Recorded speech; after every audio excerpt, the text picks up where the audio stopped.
Alrighty, good evening, guys. First of all, I wanted to say that I wanted to get this video out last week on Saturday, but for whatever reason, the video was too big, um, and I just couldn't get it out to you guys in time. So please forgive me for not getting a video out to you guys. I've been reading a lot of epics. I just finished what do you call it? The Avengers West Coast, volumes 1 through 6. So I'll probably do like a let's talk about the series, let you guys know what the books are about, why you should read them, other than the fact that it's Avengers West Coast. But it was really fun. And I promise I'll make a video about those 6 volumes and we'll talk about that. I'm currently right now reading Ant-Man Giant Man. I just finished volume 1 today. It took me like a couple of hours to finish like the last 200 pages. Oh my God, 60s era Stan Lee writing. Let me finish volume 2 of Ant-Man Giant Man and we'll talk about that series. There's a lot to talk about there, guys. But anyway, this video is about the top, I chose 15 books that I think deserve epic collections that don't have an epic series. This was actually inspired, I will give him credit, Mr. Michael K. Vaughn, if you're listening. Thank you for making a video of your own about this, and you are right. Some of the picks that you made or that you talked about, I agree with, and some that are actually kind of surprising. And if you guys agree with them, please hit that like button. Or comment and tell me what I missed, what you would like to see as an epic. Unfortunately, I don't have Marvel's ear the way Omar of Near Mint Condition does, or Curtis with the Epic Marvel podcast, but who cares? Good for them. This is just between us, guys. So without further ado, let's begin. There's 15, like I said, so I'm going to try to bust them through. First one that I think should get a title, and Michael K. Vaughn did say it is Alpha Flight. Pretty much the Canadian X-Men, if you will. It lasted for 11 years, 130 issues. So it's primed for a pretty good run of epics. I don't know really much about Alpha Flight. I know John Byrne, who started it as the artist and the writer, was not too keen on the book. But I'm sure there's some pretty good moments in Alpha Flight. You know, North Star comes out as gay. That was, I think, a pretty big thing back in its day. What was that? Alpha Flight number 106. You know, what else? I can't really think of anything, guys, honestly, about Alpha Flight. But see, that's the good thing about epics, is that you get to read about stories that you never thought you'd want to read, and now you have the opportunity. So I would give Alpha Flight definitely a chance as an epic, for sure. The next one on my list would be Cable. Now, Cable, I feel, is like kind of like Wolverine. Wolverine is an X-Men character who is so strong enough, like his backstory, his history, everything about Wolverine is so cool, you know? And I think Cable is another one that is cool. I think Cable is another one that deserves a series. He was a man of mystery.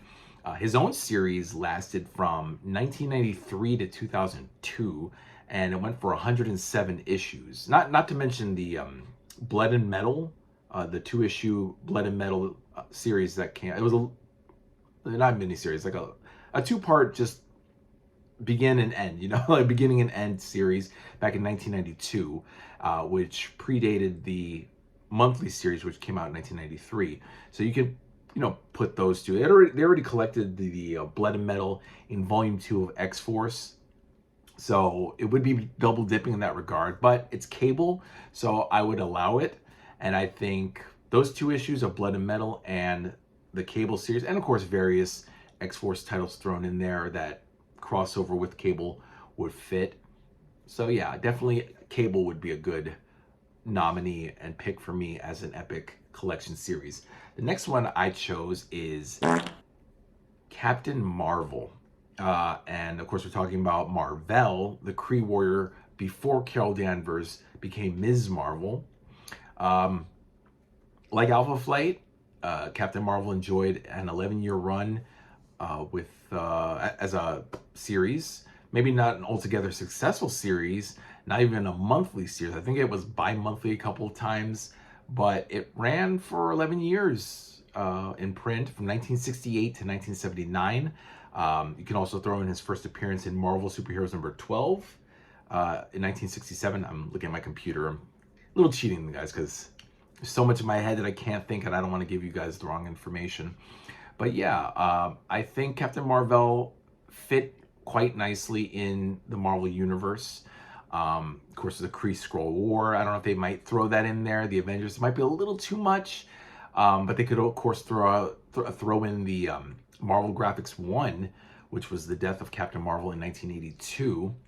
So we'd have like a good 15-year run of Captain Marvel from 1967 to 1982 as far as appearances go. And then include his series. His series lasted for 62 issues, so that is actually pretty good. That's a pretty good run. And I think we could probably squeeze out maybe 4 or 5 volumes of Captain Marvel. So yeah, that's more than Ms. Marvel got. She only got 2 volumes. So that would actually be a good prime candidate. I'm just going to scroll down here. Now here's an interesting choice that I think you guys probably will be like, huh? But let me explain it. It's this one.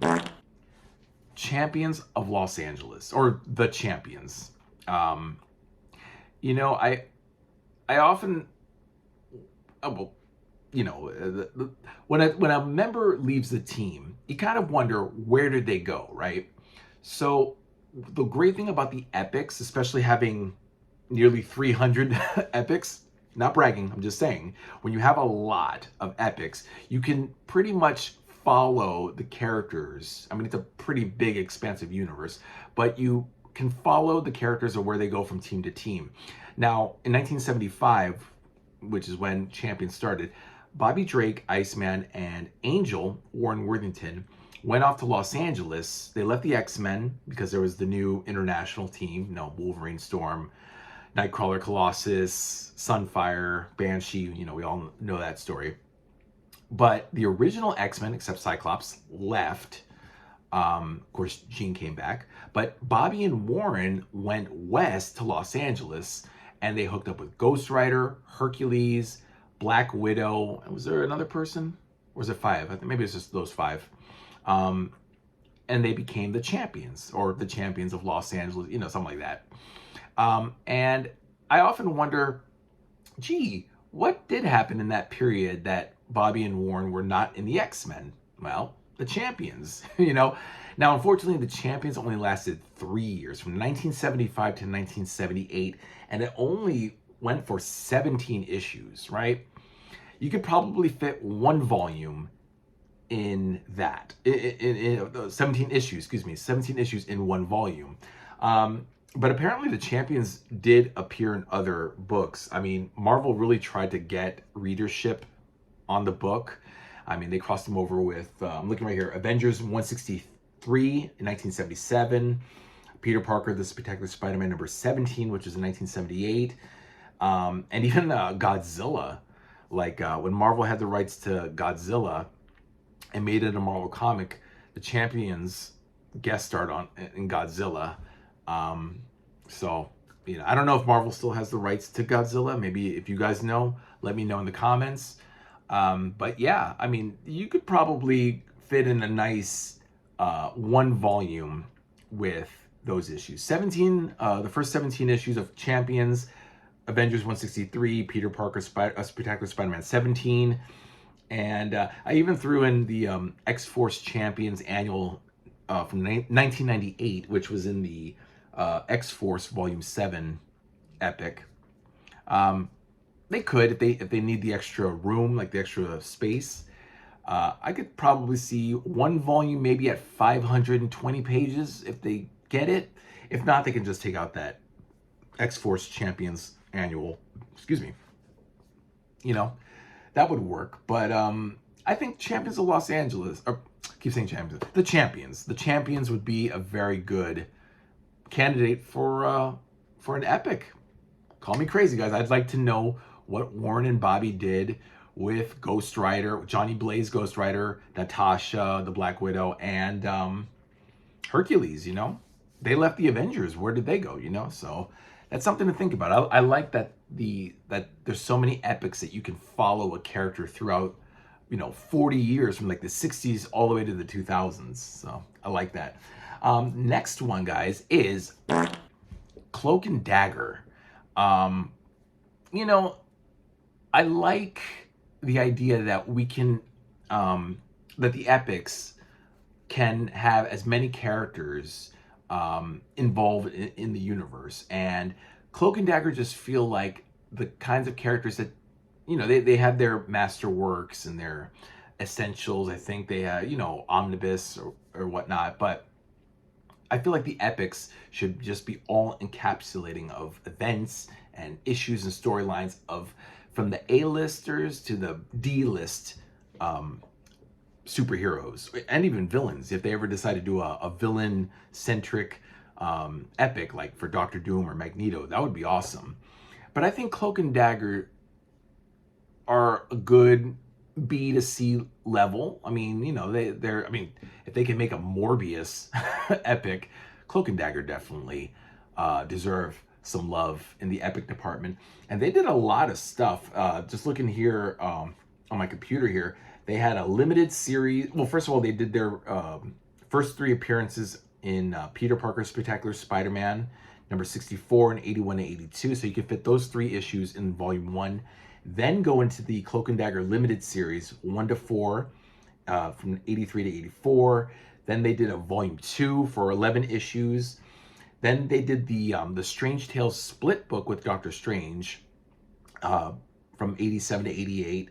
Then they did the the Mutant Misadventures of Cloak and Dagger. That was the first 13 issues. And then it went into a 3rd volume from issue 14 and 19. And that went from 1988 to 1991. So that right there is, what, almost 10 years of Cloak and Dagger from 82 to 91. You know, I could definitely see maybe 2, maybe 3 volumes of Cloak and Dagger. You know, it would work. Oh, and the, you know what? I didn't write it down, but the, what was it? The New Mutants annual, excuse me. Marvel Team Up Annual 7, where Spider-Man teamed up with the New Mutants and Cloak and Dagger, which was in one of the New Mutants epics, would actually be a good, solid inclusion to that. I mean, Cloak and Dagger are pretty cool. You know, they're mutants too, by the way, for those of you who don't know. They were mutants who did not join the X-Men until way, way later, until like the later part of the 2000s, you know. So I'd like to see a Cloak and Dagger epic. Why not? Speaking of mutants, guys, my next selection would be Dazzler. And I know some people are like, what? Dazzler? You know, like Cloak and Dagger, like some more on my list, you know. Dazzler, I know, did not get a fair shake as a series. Her own series lasted for 5 years, from 1981 to 1986. And it only lasted for 42 issues. But it's Dazzler, guys. You know, Dazzler was kind of interesting. It wasn't a big seller back in the 80s, but I think she had a niche crowd, a niche audience of readers.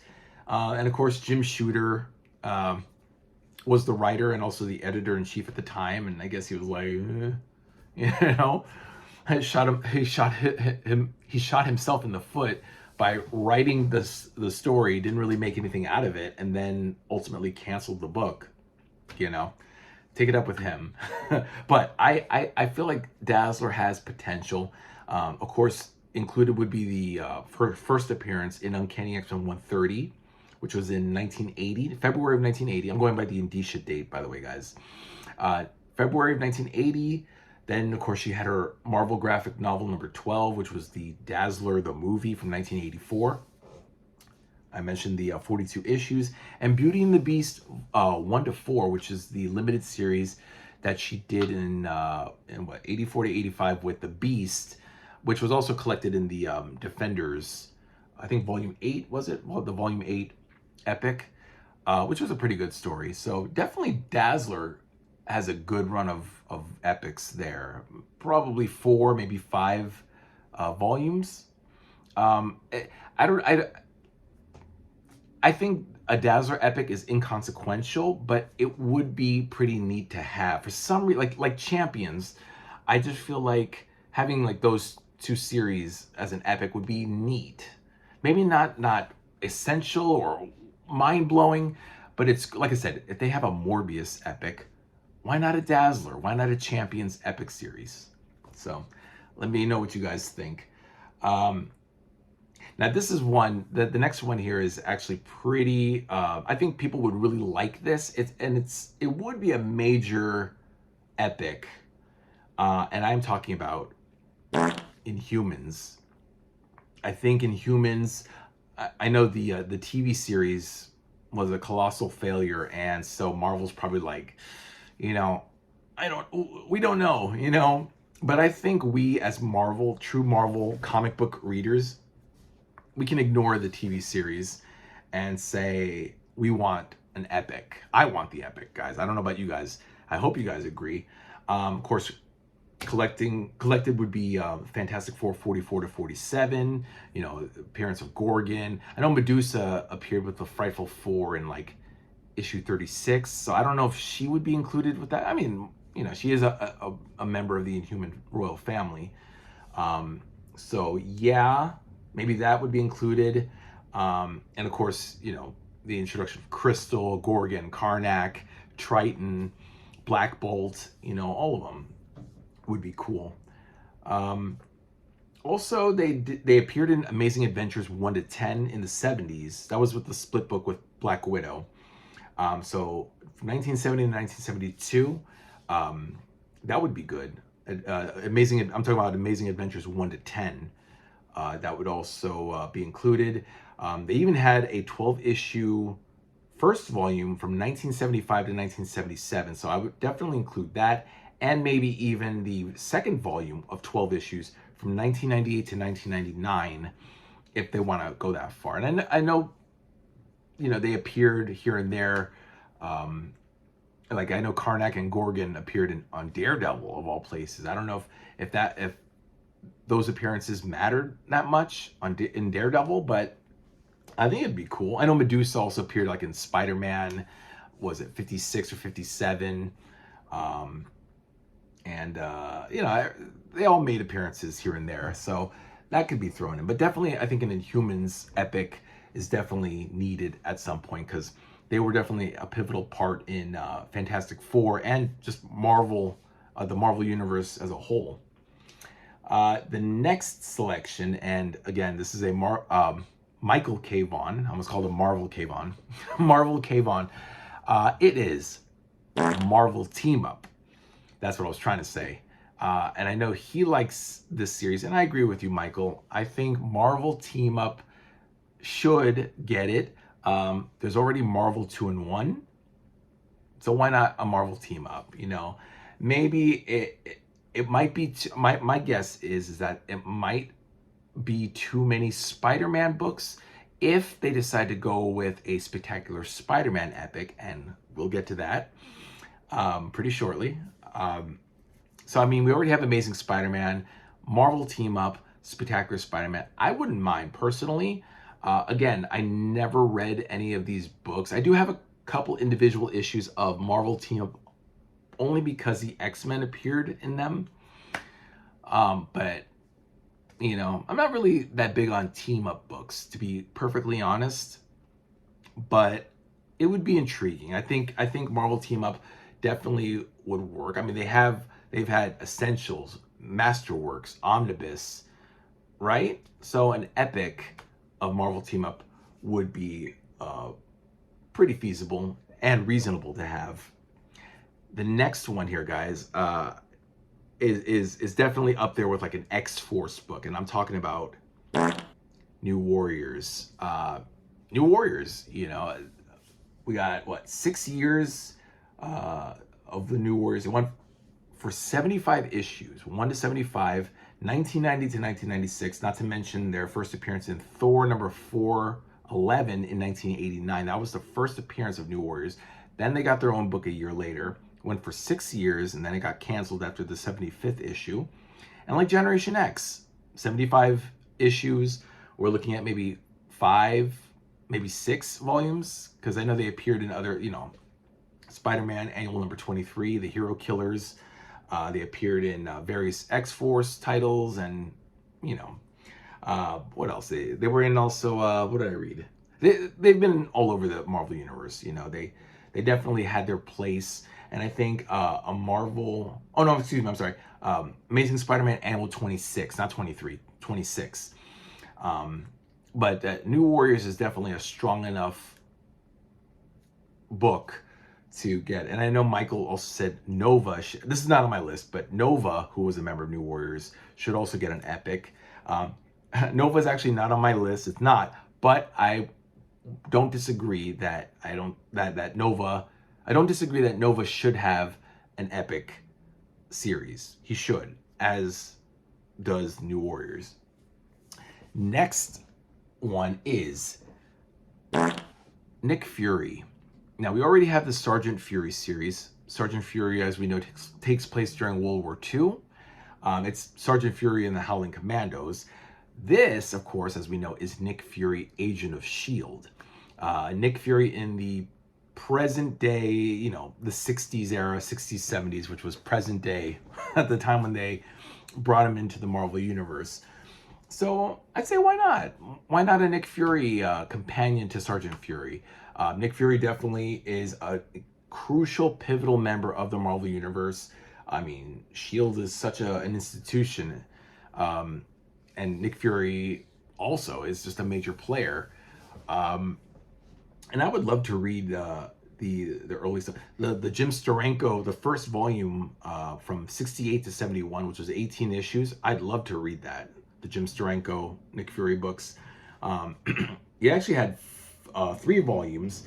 The second one was only 2 issues in the 80s, and then the third volume went for 47 issues from 1989 to 1993. So for 4 years, I could definitely see a good run there. And of course, maybe his sporadic appearances in other books.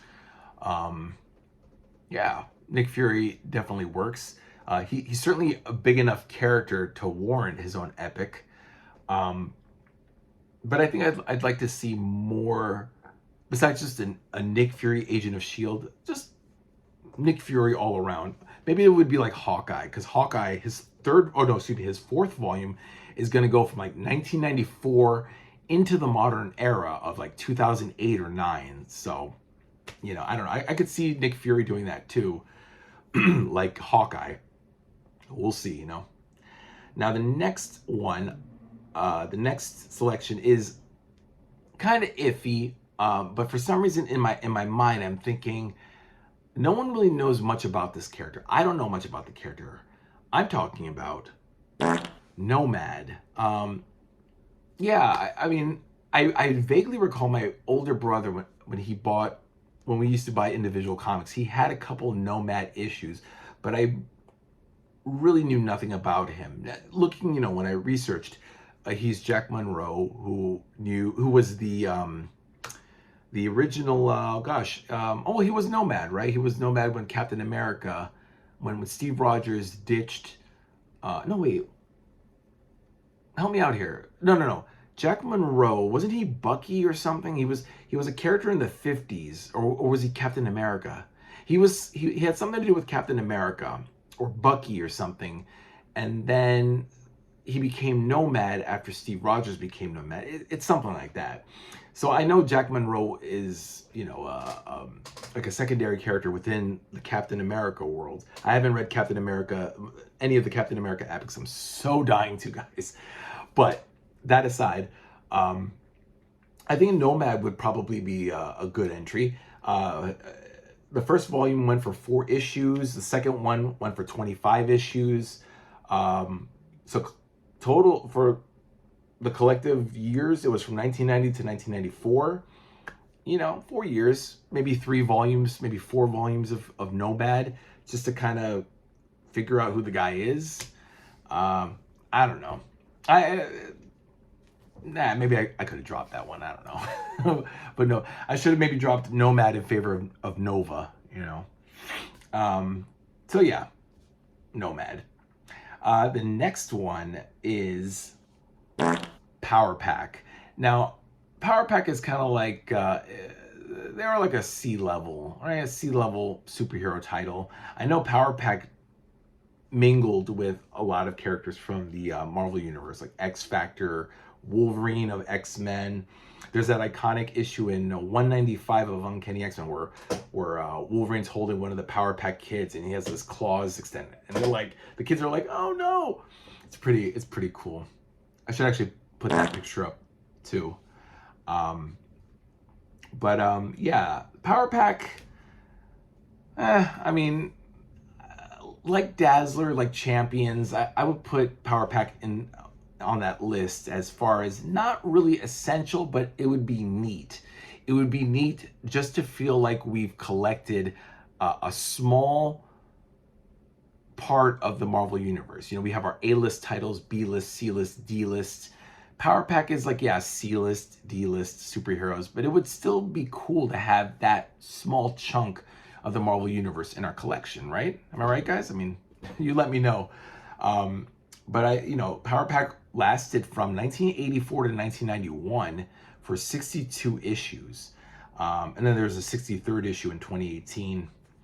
You know, they could probably include that, but the initial run was with 62 issues.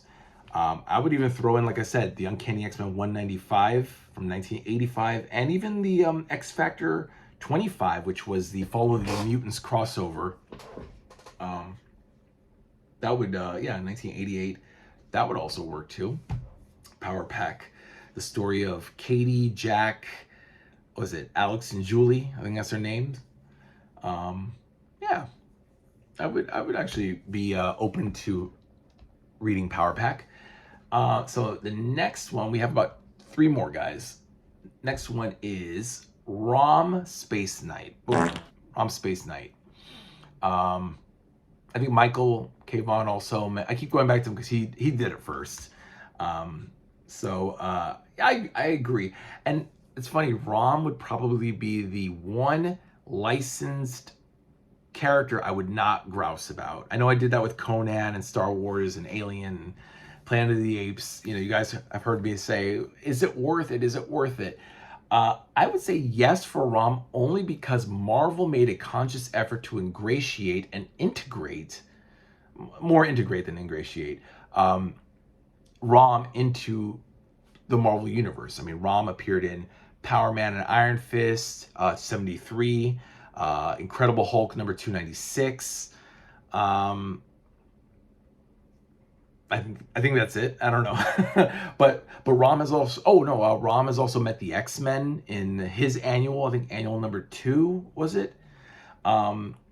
So I think Rom would be I think it's the one licensed character that fully belonged in the Marvel Universe. And now that they have the license back, we don't know how long, you know, hopefully it's up for a while, because I would really like them to at least publish volume 12 of Incredible Hulk, because that would have 296.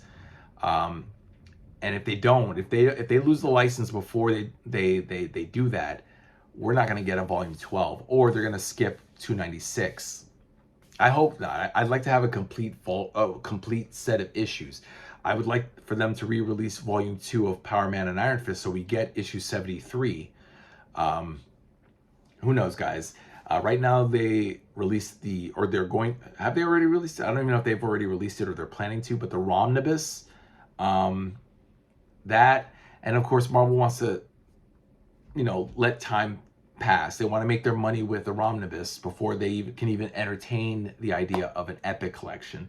But yeah, I'd be happy with a Rom epic, and let's see, 75 issues. Went for 75 issues from 1979 to 1986. And I even wrote, the side note, Power Man and Iron Fist number 73 and Incredible Hulk number 296. Hopefully they can include those in and re-release Power Man and Iron Fist Volume 2, and finally release Volume 12 of Incredible Hulk. The next one is Spectacular Spider-Man. I know Michael mentioned that too. I also agree. 22 years, the series lasted from 1976, excuse me, until 1998. And yeah, a pretty good secondary title to Amazing Spider-Man. And a lot happened in those issues, in that series. I think it would be good, since they have not actually published any, they haven't published many Spectacular Spider-Mans in the other book, except the Clone Saga, of course, because we all know what a hot mess that was. You know, it had Web of Spider-Man, Adjectiveless Spider-Man, Spectacular and Amazing and Unlimited and all these spider titles. But there's a lot of Spectacular Spider-Man not collected, and I think it would be good to finally get those out. Again, they have them in Masterworks, they have them in Omnibus, they should have them in Epics, so why not, right? So yeah, I definitely agree with a Spectacular Spider-Man Epic. Finally, guys, the last title I think that should get an Epic is Spider-Woman, the Jessica Drew series, which is pretty neat and tidy. I mean, as far as the series itself, she appeared in Marvel Spotlight number 32 in 1977, and 50 issues. Look at that. A perfect, clean 50 issues from 1978 to 1983. You could probably do a good 4 volumes, 4 to 5 volumes with that. She also appeared in other titles. I think she appeared also in Uncanny X-Men 148 in 1981. That was the one. That was actually the first appearance of Caliban of the Morlocks. You know, and that was when she went out on a girls' night out with Aurora, you know, Storm, Stevie Hunter, I think Kitty, and and Jessica Drew, and they went to go see Dazzler perform. Dazzler, there we go, her again. And then they get captured, I think, by Dr. Doom in Arcade. I think it was that storyline, right? Or was am I? Oh no, or was that after? No, I think that was after. Right, no, it was after, because that storyline was 145 to 147, and then the Caliban issue was 148. Anyway, so yeah, a Spider-Woman series would be cool. We got Spider-Man. How about Spider-Woman? And maybe even throw in a Julia. I don't know if Julia Carpenter. Did Julia Carpenter have a series of Spider-Woman? I know she was Spider-Woman and she was in the Avengers, but I don't know if she had her own series. I actually just discovered that Ant-Man Giant Man Volume 2 is not just going to be focused on Henry Pym. It's going to also include Bill Foster and Scott Lang. So why not a Spider-Woman series that focuses on Jessica Drew and Julia Carpenter? You know? All right, guys, that is that. Those are my picks for 15 epics that do not have an Epic Collection series, but should and deserve it. Let me know what you guys think down in the comments. Like or dislike if you don't like it. Let me know what you would like to see, guys. And yeah, that was pretty fun. Hopefully the pictures will come out and everything will be cool. And I'm going to try to do more videos for you guys next time, all right? Have a good night, everybody. Bye.